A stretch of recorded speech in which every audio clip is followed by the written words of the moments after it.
vamos lá para o nosso último e não menos importante painel do nosso evento.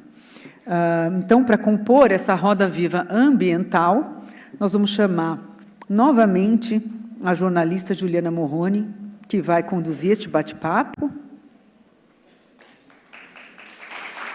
Obrigada, Juliana. Sim, por favor. Então, para compor aqui, sentar juntamente com a Juliana, eu chamo ao palco Almir Suruí, que é a liderança indígena e cacique-geral do povo Paiter Suruí.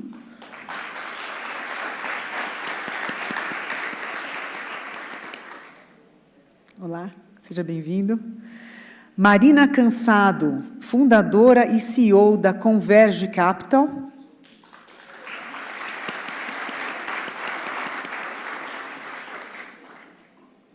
Desafiadora essa escada, né? Bem-vinda. Marcos Matos, sócio-diretor da Eu Reciclo.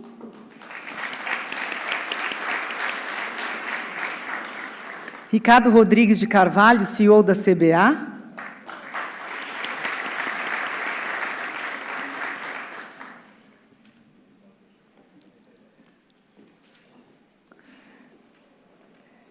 Então, vou pedir, vou lembrá-los, por favor, de se autodescrever.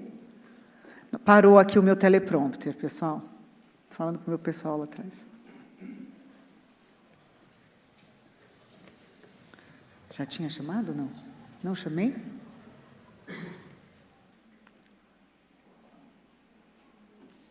Então, pois é, o Ricardo da Marche. Desculpa, gente. Ricardo, desculpe.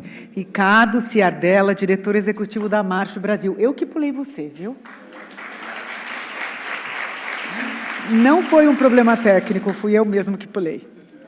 Ricardo, não menos importante. Então, eu vou pedir para a Juliana lembrá-los, quando vocês forem responder, por favor, que vocês se descrevam para aqueles que estão online e não podem nos ver. Tá bom? Então, um ótimo painel para todos e até breve. Bom, então, a gente abre esse novo painel. Eu volto a me descrever. Eu sou branca, cabelos revoltos, despenteados no momento. Eu estou de óculos, um vestido vermelho, escolhido para hoje porque não amarrota. Sou jornalista, estou aqui participando dessa mediação. A gente acabou de acompanhar o resultado de uma pesquisa que corrobora tudo aquilo que eu já disse no primeiro painel, dos meus encantamentos e decepções. Quando eu vi o comprometimento das empresas com redução de emissões, ali, se não me engano, a porcentagem foi de 14%. Ai, que desânimo que dá, né? E aí, diante disso, eu vou começar a nossa papo aqui com uma provocação para a Marina Cansado, que é fundadora e CEO da Converge Capital. E aí, Marina, pessoas desinformadas, que têm desconhecimento da área, dizem que o mercado de carbono é nada mais, no fundo, no raso, uma estratagema para continuar emitindo. Vamos, então, responder a isso e desfazer essa fake news? Bom, vamos lá. Primeiro, boa tarde a todos e a todas. Eu sou uma mulher branca, loira, de olho azul, também já estou com o cabelo despenteado. Estou inteira de azul marinho e estou aqui com o colar do meu signo, que é Gêmeos. Vamos lá, acho que antes, né, de responder a pergunta mais específica sobre o mercado de carbono, acho que vamos dar um passo para trás, né, e relembrar qual que é o desafio. Né? A gente, como humanidade, né, para conseguir, né, limitar o aumento de temperatura a 1,5 graus, no máximo 2, a gente tem, até o final do século, a gente tem até 2030, para, grosso modo, reduzir pela metade as emissões e até 2050 quase que zerá-las. Né? É impossível zerá-las totalmente, então sempre vai ter um residual que se estima que seja na ordem de 6%, que a gente vai precisar, né, de estratégias de neutralização. Então, qual que é o ponto? Né? Que a gente está diante da maior revolução, né, que a gente já experimentou como humanidade. Essa é uma fala, estou aqui pegando uma fala do Al Gore, que diz, né, que essa revolução ela tem a magnitude da revolução industrial, porque, basicamente, a gente vai precisar repensar todo o nosso processo produtivo, todos os modelos de negócio, todos os nossos insumos, cadeias de valor e etc., para dar conta de ter negócios, né, de baixa intensidade ou próximo, né, que emitam aí próximo a zero, e fazer isso com a velocidade da revolução digital, ou seja, 2030 temos aí 6 anos, 7 até lá. Então, eu acho que é sempre bom a gente colocar em perspectiva, né, o tamanho do desafio. E quando a gente fala, né, nossa, um aumento de temperatura médio de 1,5 graus, 2, pode parecer pouco em números absolutos, mas a gente está falando, né, que a humanidade, né, a vida humana na Terra, se fez mediante um equilíbrio muito delicado de variáveis, né, que são aí as fronteiras planetárias, as variáveis que permitem esse equilíbrio que possibilitou a vida humana na Terra, e o aumento de temperatura ele vai gerando efeitos em cadeia que desequilibram todo esse sistema, e aí não é o planeta em risco, é a vida humana, né? A vida nossa e dos nossos filhos e netos. Então, eu acho que é bom colocar em perspectiva, né, que a gente tem 6, 7 anos para reduzir em metade. Então, isso pressupõe que as empresas percorram, né, nesse tempo pequeno, uma jornada de descarbonização, né? E quando a gente olha os números, não só esses 14% aqui da pesquisa me assustou, mas também quando a gente olha para o número de empresas brasileiras que já têm compromissos baseados na ciência, esse número é 14. Então, a gente está falando de 14 empresas brasileiras apenas, né, que têm compromissos validados segundo o SBTI, que é o Science Based Targets Initiative.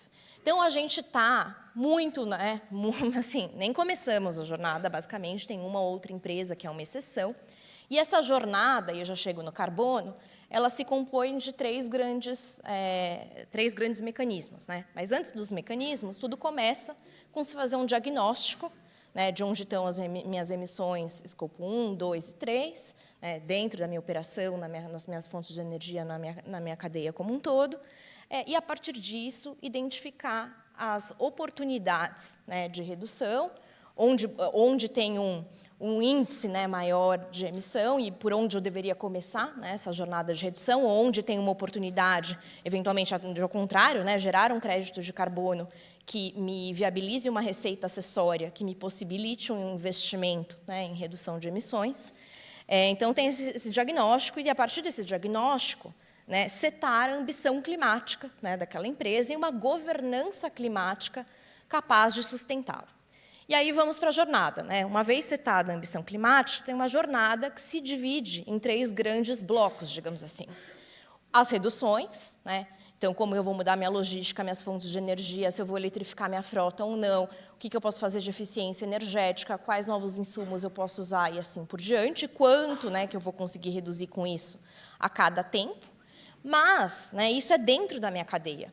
Fora da minha cadeia, as empresas são convidadas, estimuladas a fazer 2 ações, que são as estratégias de compensação. Então, enquanto eu não consigo reduzir, pelo menos, né, vou investir em algo, muitas vezes, que não tem nada a ver com a minha cadeia de valor, né, um projeto em floresta, um projeto de desmatamento evitado, um projeto de reflorestamento, ou um outro projeto, que pode ser, e aí essa grande discussão, né, se ele pode ser de emissão evitada ou se ele precisa ser de remoção.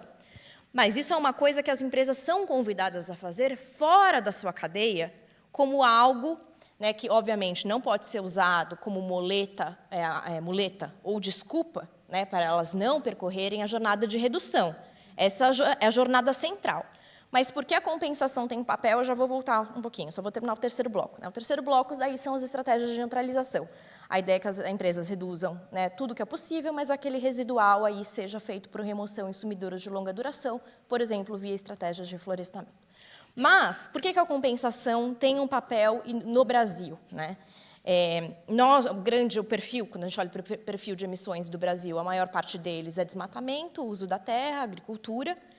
E o crédito de carbono, né, que muitas dessas empresas, né, podem comprar para suas estratégias de offsetting, de compensação, em geral, né, vem desse tipo de projeto.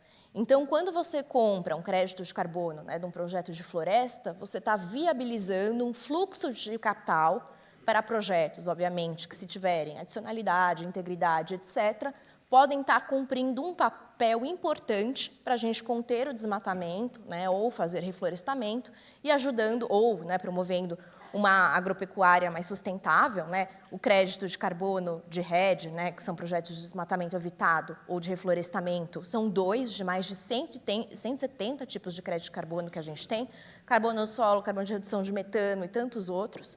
Então, sim, as estratégias, né, de compensação, sem elas, a gente não alcança as metas de 2030, e elas têm um papel importante de fazer o capital chegar e monetizar quem está se propondo a conservar, preservar, cuidar, né, ou reduzir. Então, concluindo, não pode ser desculpa para não ter a redução, mas elas são importantes, né, e as empresas que estão se valendo delas, né, podem fazer isso de uma forma que melhore a reputação, que esteja agregado a um conjunto maior, né, de contribuição da empresa para o país.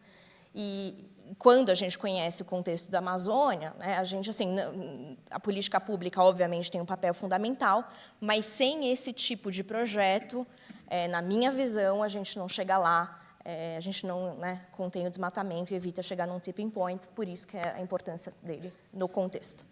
Ouvindo você, Marina, eu me lembrei de uma empresa de equipamentos de windsurf, a Starboard. Quer dizer, tem vários exemplos, mas o CEO dessa empresa, particularmente, ficou obcecado por essa questão da pegada de carbono. Ele monitora cada coisinha da empresa dele e procura compensar, mitigar, compensar com florestamento, né, com reflorestamento. Então, ele faz lá uma prancha de windsurf e ele planta não sei quantas árvores lá na Indonésia. E por que eu sei disso? Porque meu irmão, Marcelo Morrone, já foi campeão mundial de windsurf, morando em Brasília e treinando em Brasília.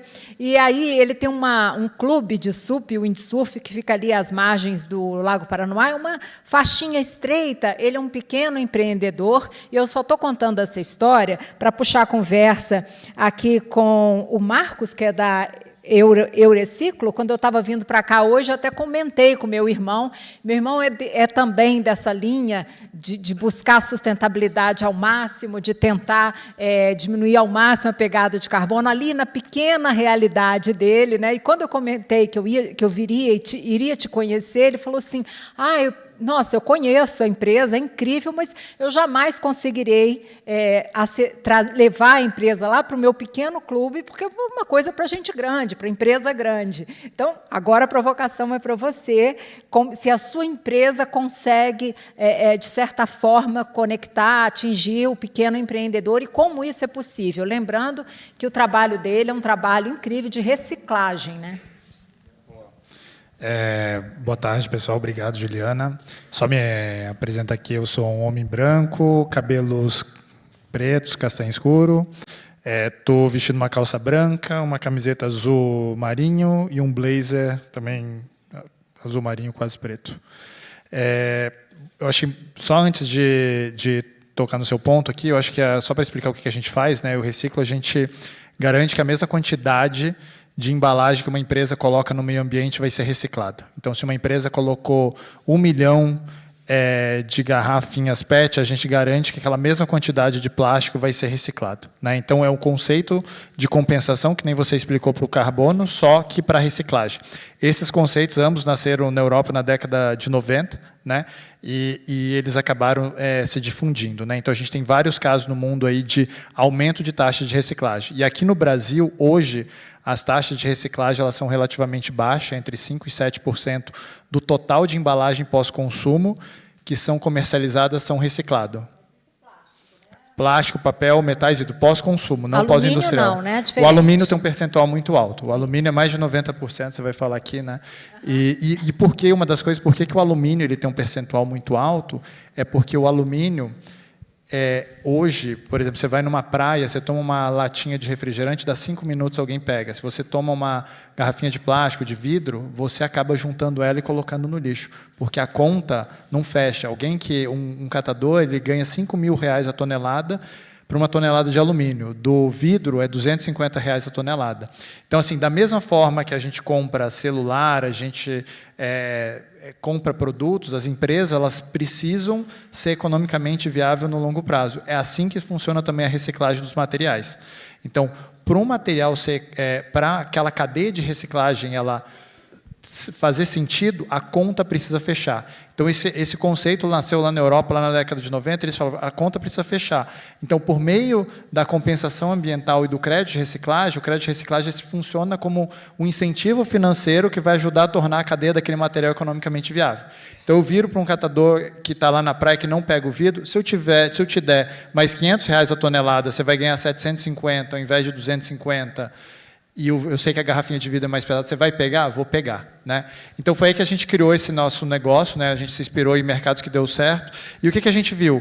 A gente percebeu que dá para a gente aumentar as taxas de reciclagem. Né? Então, quem que financia esse projeto? São as empresas de bens de consumo. Então, que nem você falou o caso do seu irmão, hoje a gente tem mais de 7 mil empresas no nosso portfólio, e a grande maioria de empresas, a gente tem todos os tipos de empresa, multinacional, até empresas que acabaram de lançar. Então, quanto que a empresa vai pagar? Ela vai pagar pelaquilo que ela gerou de embalagens. Então, se uma empresa gerou 1 tonelada de embalagem de plástico, ela vai pagar o equivalente a 1 tonelada de plástico. Se ela gerou 10 mil toneladas de plástico, ela vai pagar o equivalente a 10 mil toneladas de plástico.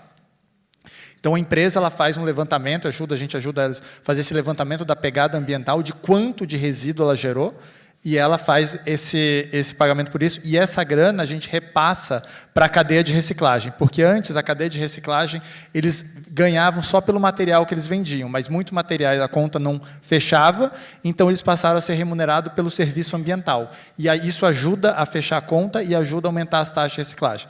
Então, quando a gente começou, lá aqui, por exemplo, em 2017, 2018, aqui em São Paulo, cansava de visitar a cooperativa que eles recebiam materiais da coleta seletiva, então, por exemplo, a gente separa muitos bairros aqui em São Paulo, você separa, e aí você chegava lá, o vidro separado ele mandava para um aterro. Por quê? Porque a conta não fechava. Só que com o incentivo do crédito de reciclagem, esses caras começaram a separar e vender e reciclar vidro, outros tipos de plástico, e a gente começou a aumentar, a ajudar a contribuir com essa rede de cooperativas, operadores e recicladores, a cadeia de reciclagem aqui no Brasil. O Ricardo, acho que você poderia, o Ricardo, que é CEO da CBA, ele poderia agregar aqui e participar da nossa conversa, e eu lembro que ele ganhou a missão de ser o porta-voz do ODS 17, Parcerias e Meios de Implementação. A meta é fortalecer os meios de implementação e realizar parceria global para o desenvolvimento sustentável. E aí, claro, os critérios são engajamento e integridade. Então, eu queria que você explicasse um pouco para a gente de como é que está sendo essa agenda. Bom, em primeiro lugar, deixa eu me descrever aqui. Eu sou branco, com barba branca, o pouco de cabelo que eu tenho ainda branco também. Estou com o braço esquerdo imobilizado por uma cirurgia no ombro que eu fiz. Estou com um terno preto e uma camisa azul. Tenho 1,77 m, 93 kg, um pouquinho acima do peso. Bom, é um grande prazer estar aqui nesse evento. Obrigado pela pergunta. Com relação a meios de implantação, eu acho que vale a pena eu falar um pouco do que nós fizemos na empresa. Nós já tínhamos um legado de ações sociais, ambientais também, muito rico da nossa história, e há mais de 4 anos atrás nós resolvemos potencializar em cima desse legado. Nós criamos um comitê de sustentabilidade, um comitê executivo de sustentabilidade, com representantes de todas as áreas da empresa. Hoje nós temos também um representante externo, a Sônia Favaretto, que é bem conhecida no mercado, a Reservas Votorantim, que cuida dos nossos legados, também está, o Instituto Votorantim também está nesse comitê. E desenhamos a nossa estratégia para 2030. Nós temos 10 pilares de atuação, um deles é mudança climática, que nós estamos falando aqui. Esses 10 pilares de atuação se desdobram em 15 programas e 33 metas para 2030. Todas essas metas baseadas em ações com resultados bem previstos, bem calculados, de forma que não são metas aspiracionais, são metas reais em termos de número. E uma das metas que nós temos é a redução de 40% da emissão de gás de efeito estufa na nossa etapa desde mineração, refinaria de alumina e produção de alumínio primário. né? 40%? 40% de redução. A partir do baseline de 2019 até 2030, nós já conseguimos reduzir 26%, e essa meta ela se desdobra basicamente em 3 ações principais, fora as outras que são sempre importantes de melhoria contínua. Uma delas, nós substituímos, já fizemos isso na nossa refinaria de alumina. É um termo bem técnico, eu sei que refinaria de alumínio vai ficar todo mundo meio na dúvida do que é, mas é um processo químico grande. Substituímos a caldeira a gás por caldeira biomassa. Com isso, nós somos a refinaria de alumínio de menor emissão no mundo, né, porque essa é a principal emissão que a refinaria tem. Também desenvolvemos um projeto de upgrade dos nossos fornos. Nós temos, na indústria de alumínio, são vários fornos, não muito grandes. Nós temos em torno de 1.060 fornos, são muitos fornos. Desenvolvemos um projeto de upgrade que reduz as emissões dos fornos e vamos estar implantando esse projeto. Já começamos, já fizemos uma das 7 linhas, vamos estar implantando esse projeto. Como reduzir as emissões? Nós mudamos a alimentação do nosso forno, às vezes quebrava uma crosta que tem no forno e promovia emissões nessa quebra. Nós passamos a botar um alimentador automático, onde você não quebra mais o forno para alimentar. Essa é a principal ação desse projeto e tem algumas outras ações que também contribuem. Então, é uma melhoria de tecnologia que faz uma diferença de emissão significativa. E a terceira é reciclagem, que inclusive já foi falado aqui. Nós já temos reciclagem nas nossas operações, nós temos uma unidade chamada Metalex, onde 60% do alumínio usado no tarugo de alumínio, tarugo que é usado para extrusão, para fazer perfil de janelas, essas coisas que a gente vê no mercado. Nós estamos implantando uma linha de limpeza de sucata para nos permitir ter mais captação de sucata no mercado. Instalamos um forno novo também. Vamos elevar a capacidade de produção dessa unidade e vamos passar para 80% de conteúdo reciclado nos nossos tarugos, além de outros investimentos que estamos fazendo para aumentar a nossa atuação em reciclagem. Então, nós temos planos bastante importantes na parte de reciclagem, que é muito importante, que é a sua área, não só para a economia circular, como para a redução de emissão de gás de efeito estufa. Para vocês terem uma ideia, para você produzir um alumínio a partir de reciclagem, você gasta só 5% da energia que você precisa para produzir um alumínio novo. Então, a reciclagem é fundamental para a redução de gás de efeito estufa no negócio alumínio. E outra beleza do alumínio é que ele é infinitamente reciclável, né? Pelo próprio International Aluminum Institute, né? 75% do alumínio produzido nos últimos 100 anos está em uso ainda. Então, a reciclagem ela não só é infinita, como a perda é muito pequena, né? Então, eu acho que eu dei aqui uma geral sobre modos de implantação, né? Eu acho que é muito importante você ter uma estrutura, uma governança. Eu falei do nosso Comitê Executivo de Sustentabilidade, o nosso Conselho também resolveu criar um comitê de sustentabilidade para dar suporte. A remuneração variável dos executivos da empresa tem ESG envolvida, ESG faz parte da remuneração variável, de forma que nós temos toda uma governança, metas e plano muito bem estruturado. Isso não deixa de ser ODS 17 em termos de modos de implantação. E parceria, que você também perguntou, que faz parte do 17, parceria é algo que a gente procura sempre. Nós temos um processo que a gente chama de suprimento sustentável, onde durante 2 anos nós só estruturamos todo esse processo. Foi um trabalho junto com o Instituto Votorantim, fizemos toda a estruturação de como que a gente ia atuar para influenciar a cadeia, né? Porque uma coisa é você trabalhar para dentro, né? Da porta para dentro, mas o mundo que a gente quer no futuro vai requerer que a gente atue para fora, vai requerer colaboração, vai requerer trabalho conjunto de todas as áreas, todos os representantes da sociedade, né? Não é algo que nenhuma empresa sozinha, ou país sozinho, ou que seja, vai ter sucesso. É importante o sucesso individual, mas mais importante ainda vai ser o coletivo. Então, nós estruturamos todo esse processo e começamos a trabalhar com os fornecedores chaves, e a ideia é a gente influenciar esse G em toda a cadeia de suprimento nosso, além de algumas parcerias que a gente começa a propor para clientes também, em termos de produtos com menor conteúdo de gás de efeito estufa, etc. e tal. Então, E também, voltando o que a Marina, né, comentou, a nossa meta de 40%, ela é certificada pelo Science Based Target. Nós fomos a primeira empresa de alumínio no mundo a ter uma meta de redução de gás de efeito estufa certificado pelo Science Based Target. Eu não sabia da informação que você falou, que só tem 14 empresas no Brasil com essa certificação do Science Based Target. Foi até uma notícia interessante para mim.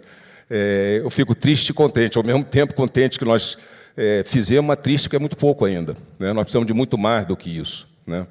A gente sempre vai ficar nessa dualidade do triste e otimista, né? E achei interessante que a gente fechou o outro painel exatamente falando da questão da cadeia de fornecedores, e você acabou de mostrar que a coisa pode ser feita, né?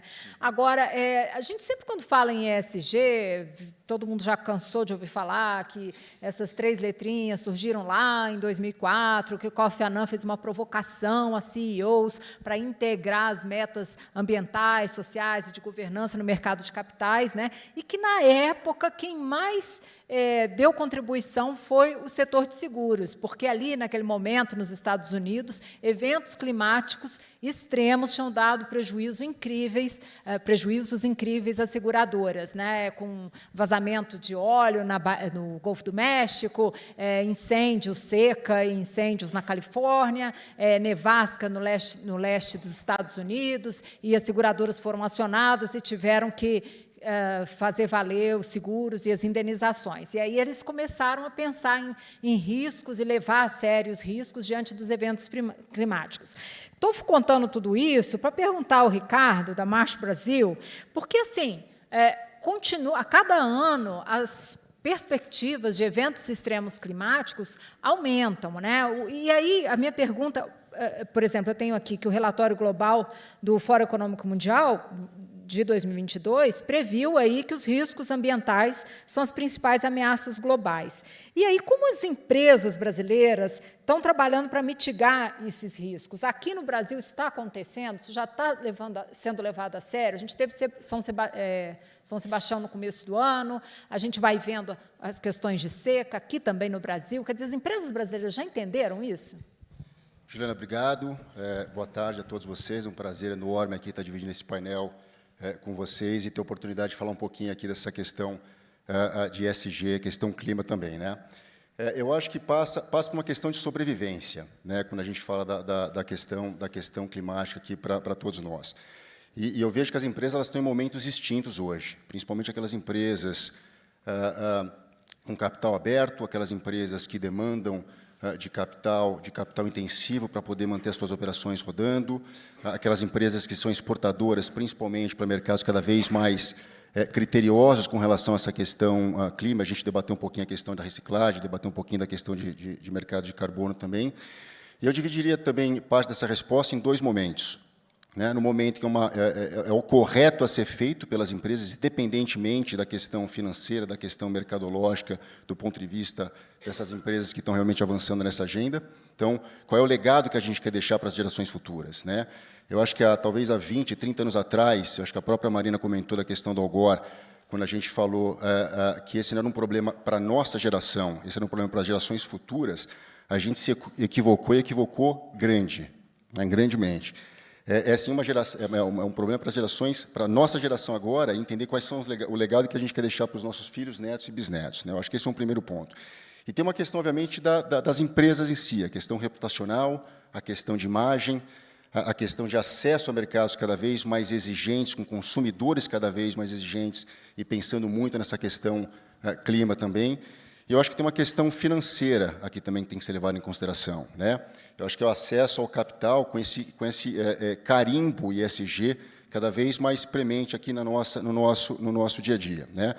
Quando você fala da questão de risco climático, e aí remetendo um pouquinho à questão do relatório dos riscos globais, no curto, médio e longo prazo, dos 10 principais riscos identificados pelos mais de 1.200 respondentes desse relatório, órgãos governamentais, empresários, fundos, academias, 5 são relacionados à questão de clima, impactos climáticos e perda de biodiversidade. Né? E eu acho que tem um ponto importante, um compromisso importante aqui também, que a gente tem visto tomando uma atração cada vez maior, né? Não são só as empresas fazendo esse movimento, não é só a sociedade civil querendo entender cada vez mais como que a gente está avançando nessa temática ESG. As próprias autoridades, os próprios governos têm empurrado demais essa agenda também, né? Só para citar alguns exemplos, a CVM, que regula esse nosso mercado de capitais, colocou, há 2 anos atrás, a Resolução 59, e acabou de fazer, na verdade, uma republicação em março de 22, com a Resolução 87, que visa justamente trazer mais transparência para a divulgação de práticas ESG, né? O próprio Banco Central brasileiro, com a Resolução 139 e 140, falou, olha, isso aqui não é um problema só nosso. Então, vocês, bancos, como provedores de capital, vocês são igualmente responsáveis para entender para quem que vocês emprestam esse dinheiro, para quem que vocês para que tipo de projeto que vocês financiam hoje, né? E aí, trazendo um pouco para a nossa realidade no mercado de seguros, na própria SUSEP, a Superintendência de Seguros Privados do país, mais recentemente, né, ainda um passinho atrás de CVM, um passinho atrás de Banco Central Brasileiro, colocou a resolução, por incrível que pareça, 666, essa é exatamente o número da resolução.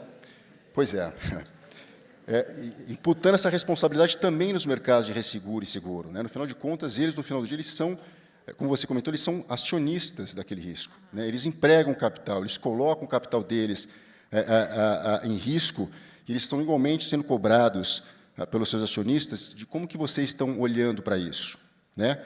Então, assim, esse cerco ele vem cada vez mais se fechando, está todo mundo olhando cada vez mais para esse tema ESG. Mas, corrijam-me se eu estiver errada, a gente, em termos de políticas públicas, inclusive falando em legislação, eu acho que a gente até hoje não tem uma legislação para o mercado de carbono, ou já temos. Eu tenho um projeto de lei lá na Câmara que, pelo amor de Deus, a gente começa a olhar, parece que eles fazem confusão até com carbono neutro e emissão zero de carbono. É uma confusão generalizada, né? Teve um decreto, né, além do decreto, né, teve um reconhecimento, inclusive pela CVM, na nova legislação de fundos, do crédito de carbono como ativo financeiro, o que possibilita a criação de uma série de instrumentos, mas não temos no Brasil, né, diferente do que a gente tem aí em grande parte do mundo, o mercado regulado. A gente tem uma experiência interessante que eu estou curiosa para ouvir, e quem vai falar sobre ela é o cacique Almir Suruí, que é um projeto Suruí Carbono Neutro. Como é que será isso? Eu estou curiosa também para ouvir a descrição dele mesmo aqui, gente, que eu já perguntei que penas são essas. Então, boa tarde a todos. Primeiramente, quero agradecer o convite. E o pessoal está se inscrevendo como que elas são, né? Eu sou indígena, líder do povo Paité Suruí, estou usando o cocá, né?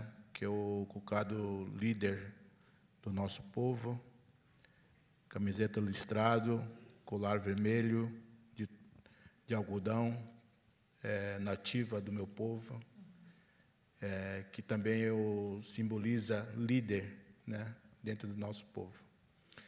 Então, é uma história longa e interessante também, né? Eu vou começar a partir do companheiro lá que falou de questão de sobrevivência, né? Então, meu povo tem 53 anos de contato com a sociedade não indígena, e Rondônia é um estado onde tem vários povos indígenas e tem conflito grande com desmatamento também.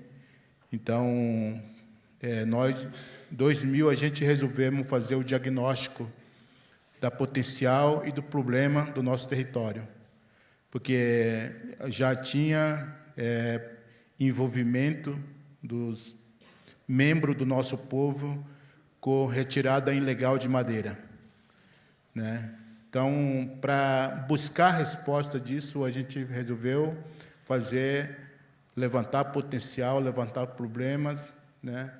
E, a partir daí, construir uma estratégia de 50 anos, né? Porque aí, a partir daí, a gente viu que dialogar com o potencial da floresta é importante, né? Que podemos, como nós temos uma relação grande com o meio ambiente, nós somos sustentável, acredito, usamos floresta de forma sustentável, bem planejada. Então, assim, aí essa estratégia de 50 anos também mostrou que é possível, que nós tínhamos um grande desafio de dialogar com duas culturas diferentes. E para enfrentar esses desafios de duas culturas diferentes, tivemos que criar estratégia em cada tema, para o meio ambiente, para a produção, para economia, para a tecnologia, para a cultura, para a governança, tudo, né? Cada tema, são 16 temas hoje, né? Então, cada um tem sua estratégia específica. Então, dentro da estratégia ambiental, nós decidimos que nós iríamos tentar mostrar que é possível produzir aliança com o meio ambiente, juntando, né? Até porque entendemos que produzir não é inimigo do meio ambiente. O mesmo valor que o meio ambiente também tem, a produção deve ter, mas o que precisa é o diálogo. É um critério que deve ser. Então, a partir daí, a gente falamos que vamos mostrar que o potencial da floresta em pé também vale. E como é esse projeto Carbono Neutro? Então, aí pela metodologia de redução de degradação, de desmatamento, né? Essa metodologia que a gente fez, aqui não tinha, nós tivemos que inventar, né? Nós tivemos que também fazer o estudo jurídico, nacional e internacional, porque isso aconteceu em 2007, 2008, né, esse estudo. Então, naquele tempo ainda mais era difícil, e mais para nós, povos indígenas ainda, né? Não tinha nenhum mínimo regulamento. Então, esse estudo jurídico que mostrou que a gente podia fazer esse projeto carbono neutro para mercado voluntário, né? Então, onde a gente conseguiu concretizar e vendemos uma parte do projeto para a Natura e também, naquele tempo, para a FIFA, quando teve Copa do Mundo aqui no Brasil. Né? Então, é uma realidade que aconteceu, né? Mas como evitar desmatamento não deveria, depende só da gente, também da política. E 2014 o projeto parou, porque o desmatamento foi além de que estava previsto na linha de base. Né? Então, a gente não conseguimos impedir, porque era força maior, de grandes ameaças, pelos interesses econômicos, envolvendo o próprio meu povo e próprio pessoal externo, mercado, então, etc. Hoje, a gente está produzindo, baseado naquele projeto mesmo, já com produção sustentável, café, banana, cacau, né? E criando também uma nova iniciativa que é turismo, que hoje também as chaves maior desses programas, né? Que pode envolver educação, meio ambiente, cultura, economia, produção, valorização da nossa cultura, né? Então, é um empreendimento que nós estamos começando a iniciar, né? Lá também. Estou recebendo muitas perguntas da plateia e gostaria de fazer agora. Uma é da Deise de Luna e é para a Marina. Ela diz o seguinte, que hoje existem bons projetos no Brasil que não têm um selo de auditoria internacional, mas estão desenvolvendo um bom trabalho na preservação de áreas verdes e reflorestamento. Sem essa validação internacional, os créditos desses projetos têm valor? Boa pergunta. Olha, a gente está no meio de uma grande transformação do mercado de carbono. Eu vim do mercado financeiro, né, era sócia da XP, montei a área SG na XP antes de entrar para o mercado de carbono. E eu confesso que eu não tinha ideia de quantos atores, né, já tem nesse mercado, no sentido de que no mercado voluntário, hoje você já tem 4 bolsas no mundo que tradam créditos de carbono do mercado voluntário. Você tem brokers, traders, que não são empresas pequenininhas, algumas já de capital aberto, com milhares de funcionários. Então, o mercado financeiro por trás do mercado voluntário de carbono, mercado, né, regulado, já é um pouco mais óbvio, porque é uma coisa mais sólida, né, aquele mecanismo de cap and trade, então a gente sabe o quanto de recurso circula. No mercado voluntário, como são negociações over the counter, né, ali da barriga no balcão, basicamente, né, transações ali privadas, é muito mais difícil, né, embora tenha algumas pesquisas, né, que digam que já agora em 2022 é um mercado de 2 bilhões de dólares, você por muito tempo ainda tinha uma assimetria muito grande no preço. E uma dificuldade, né, também de avaliar, né, projetos e a qualidade dos projetos, que afetava o preço por muito tempo. Esses players, né, do lado do mercado financeiro, seja das empresas, né, que vão comprar os créditos de carbono para suas jornadas de descarbonização, ou esses traders, né, brokers que são intermediários, eles, né, amassavam basicamente os desenvolvedores de projeto. Então, isso mudou muito. Então, hoje você tem empresas como uma Trove Research, que tem curvas, né, do mercado voluntário para todo tipo de crédito de carbono até 2050, com cenários de todos os tipos. Você tem uma OPS, que publica relatórios diários de cada vintage, de cada tipo de crédito, se é verra com CCB, se é Gold Standard, e quanto, né, está sendo vendido, né, nesse mecanismo de balcão. Então, basicamente, os desenvolvedores informam quanto eles fecharam suas últimas negociações, eles cruzam com quantos traders, né, disseram que compraram. Então, hoje você tem diariamente o preço desse mercado. E com tudo isso, começaram a surgir também as empresas de rating de projetos de créditos de carbono. Então, hoje você tem a BeZero, a Silvera, que fazem, né, tem suas metodologias, e elas fazem, assim como tem, né, uma Sustainalytics, uma MSCI, que faz o rating das empresas, né, o rating SG das empresas, agora você tem essas com seus ratings independentes. Tudo isso por quê? Né? Tem uma discussão global, e vocês devem ter visto, né? Artigo da The Guardian, da Reuters, né? Tem um grande escrutínio, né? Principalmente sobre projetos, né, de REDD, desmatamento evitado, né? E o valor e a integridade. Né? Pensem assim, gente, são projetos de 30 anos.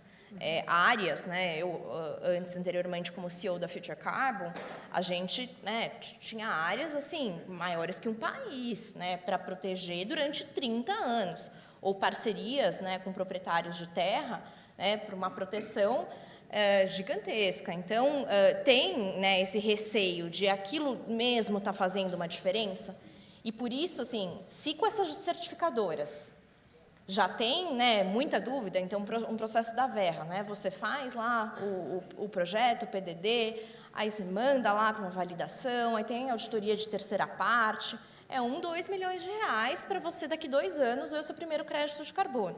Então, com todas essas barreiras, já tem muita falcatrua no mercado, né? Os cowboys do carbono, eu vi cada absurdo nesse mercado, de um hectare que, né, em média, dá 3, 4 créditos, né, num projeto de REDD, que dá 40, 50, porque é tudo, né, de acordo, você monta uma tese e você valida essa tese. Né? Então, meu ponto eu acho que a gente precisa de evoluções no mercado, e, na minha visão, essa evolução vai se dar por meio da tecnologia. Então, hoje você já tem empresas na integração da tecnologia. Então, hoje você já tem empresas como o Mapachama, por exemplo, no Silicon Valley, que está desenvolvendo, por meio de radares, sensores, satélites, o monitoramento em real time. Então, ao invés de você falar, olha, a pressão do desmatamento da região era tanto, e, portanto, né, o meu baseline é X créditos de carbono por hectare, você vai ter aquilo por imagem de satélite. Isso não tem aqui ainda. Vai estar começando os primeiros projetos de integração de tecnologia, mas o mercado de carbono ele era analógico. Então, eram uma série de engenheiros ambientais escrevendo projetos à mão, até o abraçar. Até quando? Oi? Ainda é assim. Então, assim, literalmente abraçar árvore. Você vai lá, medir a biomassa, via fito... Assim, então, e você tem que... Por isso que, assim, a cada vez que você vai emitir os créditos, tem que ter um processo de monitoramento e verificação para ver se aquilo continua procedendo e assim por diante. Então, a minha esperança, né, e foi muitas, né, das dificuldades que o Suruí passaram também, etc. Então, a minha esperança, porque, gente, o Brasil pode ser o provedor, né, suprir o potencial de 50% dos créditos de carbono de soluções baseadas na natureza do mundo. Isso pode colocar a gente em qualquer mesa global. A gente pode gerar uma receita e desenvolvimento socioeconômico absurdo se o crédito de carbono, né, for feito de maneira né, com integridade. Por isso, a tecnologia tem um papel de acelerar o processo, de reduzir custo, reduzir fricção. E se ele for entendido como um meio, ele não é um fim em si mesmo. O crédito de carbono é um mecanismo de transição. Se a renda, se a gente aplicar um modelo, que é o que está acontecendo em grande parte hoje no mercado brasileiro, de nova colonização, que é basicamente um bando de gente branca indo lá fazer projeto, extraindo toda a renda de lá, não tem desenvolvimento territorial e não tem um modelo de desenvolvimento sustentável na Amazônia, não tem a valorização dos verdadeiros guardiões da floresta, que são, né, os povos originários, os povos indígenas. Então, assim, a gente tem muito para evoluir nesse mercado.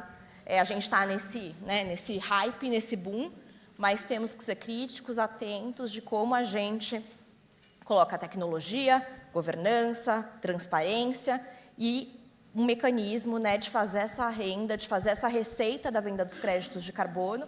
Hoje você vende um crédito de desmatamento evitado por pelo menos 14, 15 dólares. São projetos 2 dígitos de retorno em dólar. Então, assim, são projetos muito rentáveis, mas parte dessa receita tem que vir para a gente pensar, né, como vai ser a Amazônia, como isso serve de ponte para a gente criar juntos, né, um modelo de desenvolvimento socioeconômico que faça sentido para o Brasil. Quer acrescentar alguma coisa, Ricardo? Estava vendo? Não? A gente tem satélite já? A gente tem para fazer isso? Tem algumas ferramentas. Tem agora uma nova que foi financiada, inclusive, pela Fundação Microsoft, que chama Provisia, que é a Bel aqui da Future Brands me apresentou, que é feito, né, com um pool de organizações brasileiras, tem o Map Biomas, assim. E a Pachama, essa organização, né, do Silicon Valley, está fazendo parceria com várias empresas brasileiras para que, né, junta quem está na ponta com a tecnologia de Silicon Valley para fazer isso avançar. O Rodrigo tem uma pergunta para o Marcos. Ele diz o seguinte, que na Europa a separação do lixo doméstico é obrigatória, o que facilita a coleta seletiva e, consequentemente, um custo de reciclagem menor. Por que o Brasil não implementa essa mesma obrigação via legislação governamental? Então, olha que interessante, né? Eu vou contar uma breve história. Mais ou menos 3 anos atrás, 4 anos atrás, eu conheci a Úrsula, que ela trabalha com reciclagem na Europa desde 1991. Então, ela está mais de 30 anos trabalhando com isso. E aí, quando, numa conversa com ela, ela falou, Marcos, se você não tiver legislação forte, atuante, que dê o direcionamento, cada um vai seguir o seu caminho, cada um vai fazer um projeto diferente, vai ser um pouco na criatividade, vocês não vão conseguir muito longe. Então, na Europa, eles conseguiram, né, implementar a legislação.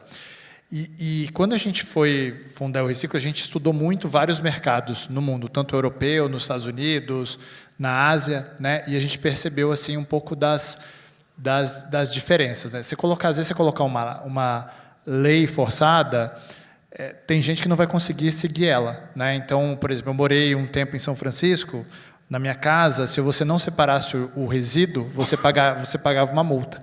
Mas o pessoal tem um nível de educação muito alto, ele sabe o que fazer. Tem uma francesa que trabalhou com a gente muito tempo, e ela falava assim, Marcos, mais ou menos o Brasil está uma geração atrasada com relação à reciclagem de embalagens. Então, acho que assim, no fundo, acho que a legislação faz todo sentido. E uma coisa que a gente percebeu que o nosso mercado, diferente do de carbono, o mercado de reciclagem ele evoluiu muito nos últimos 5 anos, foi porque teve uma legislação mais atuante, seja por causa do governo federal, seja por causa dos reguladores estaduais. Por exemplo, aqui em São Paulo, se uma empresa ela não faz a logística reversa das embalagens dela, o percentual, ela corre o risco de perder de não fazer o licenciamento ambiental e o licenciamento e ela não consegue operar. Então, o que aconteceu? Isso gerou uma necessidade por causa das empresas. O nosso mercado, quando a gente começou, ele também era um mercado voluntário, que nem o de carbono. Eu faço porque eu quero, porque eu acho legal. Só que agora, com a legislação, as empresas estão mais conscientes e falam, eu preciso fazer, né? Às vezes, eu vi acho que na primeira apresentação aqui do Abrão, que ele mostrava como que as empresas, umas porque acreditam que precisa ser, outra porque os consumidores estão fazendo, outra porque a lei diz que ela tem que fazer, alguma coisa mais ou menos assim. Então, às vezes, muitas empresas estão vindo por causa da legislação, só que ela acaba tendo um nível de consciência mais alto. Por exemplo, tem uma empresa de capital aberto brasileira, ela veio porque ela foi fiscalizada no estado do Mato Grosso do Sul. E ela fez um volume financeiro baixíssimo, que ela vendia muito pouco no Mato Grosso do Sul. Depois ela espalhou isso para o Brasil inteiro, fez os 22%, que hoje a legislação diz que as empresas precisam fazer, só que eles perceberam, lá o diretor de sustentabilidade falou, cara, no fundo, uma empresa é feita de CPF, de pessoa. Ele falou, peraí, eu coloco 100% de embalagem, eu estou reciclando 22%, mas eu tenho várias metas, eu acredito em várias coisas. Ele levou um projeto da diretoria para compensar não os 22%, mas os 100% das embalagens deles. Então, com essa grana, a gente conseguiu estruturar várias cadeias. Por exemplo, você consegue estruturar um projeto de plástico no estado da Bahia, de reciclagem de plástico, um projeto de vidro na Amazônia, então você consegue ter esses saltos. Então, assim, a legislação é muito importante. Você precisa fazer para as pessoas separarem, eu acho que talvez isso é uma alternativa, só que a gente ainda tem um problema antes disso. Será que a gente sabe fazer isso? Não sabe. Né? A gente fazia um canal, no nosso canal do Instagram, a gente falava, caixa de pizza, separa ou não separa? Como que você faz? E assim, sobram muitas dúvidas, então tem um papel muito grande de educação com as pessoas, com a população. Né? Então, hoje eu vejo muitos programas, escolas, né, que vêm procurar a gente e falar, Marcos, será que eu posso usar aquele chart de vocês lá que mostra o caminho da reciclagem? Pô, isso dá uma felicidade tão grande que eu sei que adolescentes, crianças que daqui a um tempo vão estar trabalhando em empresas ou vão fundar empresas, eles vão ter uma consciência ambiental muito maior. Né? Então, a gente entende que a legislação ela é muito importante, que ela serve uma forma de você pavimentar essa rodovia da reciclagem, que ainda é bem tortuosa, ela vai deixar ela mais calma, você vai poder andar mais rápido. Mas ela tem que ser feita, né, faseada e junto com uma conscientização, um alinhamento de todo mundo. Né? Então, acho que isso é muito importante. Infelizmente mesmo, nosso tempo acabou, então gostaria de pedir que cada um fizesse as suas considerações finais. Pode começar com o Ricardo? Por lá? Ou por aqui, tanto faz. Posso começar, não tem problema. Bom, eu acho que vários assuntos importantes foram tratados aqui hoje. E para mudar o mundo, como a gente precisa mudar para um futuro melhor, fóruns como esse têm que acontecer cada vez mais e interações reais de cooperação, trabalho conjunto, para buscar objetivos maiores, precisam ser estabelecidos com metas, com trabalho, com tudo isso que a gente está falando aqui. Eu já vi de um painel anterior, com relação a pequenas empresas, grandes empresas, todo mundo pode contribuir, todo mundo, pessoa física, pequena empresa, grandes empresas, legislação, tudo. É um trabalho que tem que ter a participação de todos. Se você começar, mesmo que você seja uma pequena empresa, você começa num programa de, sei lá, reduzir o consumo de água, ou, sabe, lixo reciclável, ou coisa, você já está fazendo alguma coisa. Tem coisa para fazer em qualquer tipo de empresa, em qualquer tamanho, de novo, nós como indivíduos também. E eu acho que o papel nosso de de uma classe que tenha um poder maior de ação e de influência, é fundamental que a gente assuma esse papel. Assuma esse papel para influenciar, para mostrar com ações o que pode ser feito, para contribuir para que seja ser feito e, efetivamente, mudar esse mundo do jeito que nós precisamos mudar.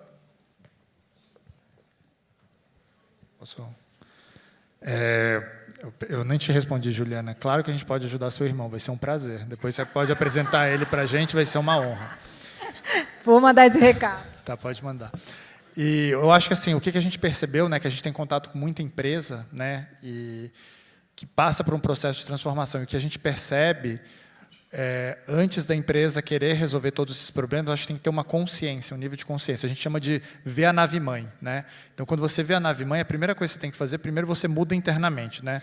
Então, primeiro a gente ter uma consciência do que a gente pode fazer, de onde que a gente está, né? E se a gente acredita em sustentabilidade, o conceito de sustentabilidade que eu mais gosto, tem vários, mas é você deixar para gerações futuras a mesma quantidade ou mais recursos de quando você pegou, né? Então, eu penso assim, o que eu estou deixando para o meu filho? Eu estou deixando um planeta melhor ou pior para ele? Então, a primeira coisa é você ter esse nível de consciência. E depois que você tem esse nível de consciência, é você procurar, de forma alinhada, com as empresas, com o governo, com os parceiros que vão executar, ações que vão realmente transformar, né? Vão realmente gerar um tipo de impacto. Então, quando a gente vê que a gente conseguiu, por exemplo, no ano passado, compensar mais de 300 mil toneladas de resíduos recicláveis, só para você ter uma ideia, 1 tonelada de garrafinha de água de 500 ml dá mais ou menos umas 67, 70 mil garrafinhas, 1 tonelada. Então, a gente fez quase 350 mil, 40% plástico, 40% papel e os outros materiais. Então, esse volume ele cresceu mais do que, comparado com 2017, 2018, mais de 100 vezes. Então, assim, se você transforma internamente, você tem uma causa que você quer fazer, você consegue fazer ela, você consegue estruturar ela, você consegue alinhar todos os seus stakeholders, eu acho que tem um caminho muito positivo pela frente. Então, eu sou muito otimista, eu acho que o desafio é muito grande, mas eu acho que a gente tem que ser muito otimista, porque assim, a gente quer deixar um planeta melhor para os nossos filhos. Obrigado. Pegando um pouco do gancho aqui para fazer o fechamento também, como você comentou, Márcio, os desafios realmente são enormes.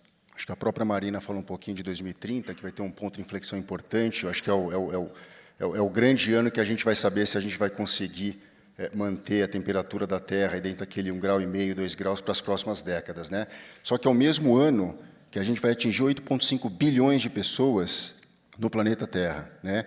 E a gente vive um momento, é um momento agora, onde a gente tem mais de 200 milhões de pessoas, muito por conta da pandemia, vivendo numa situação de insegurança familiar, mais de 750 milhões de pessoas sem energia elétrica, e na próxima década a gente tem um gap gigantesco entre o que vai ser a produção de alimento com o consumo de alimento, né? 0,3 aí de hiato de diferença, 1,1 de produção para 1,4 realmente de consumo. Então, como o Marcos comentou, os desafios são enormes, mas eu acho que depende de cada um de nós empurrar essa agenda ESG daqui para frente.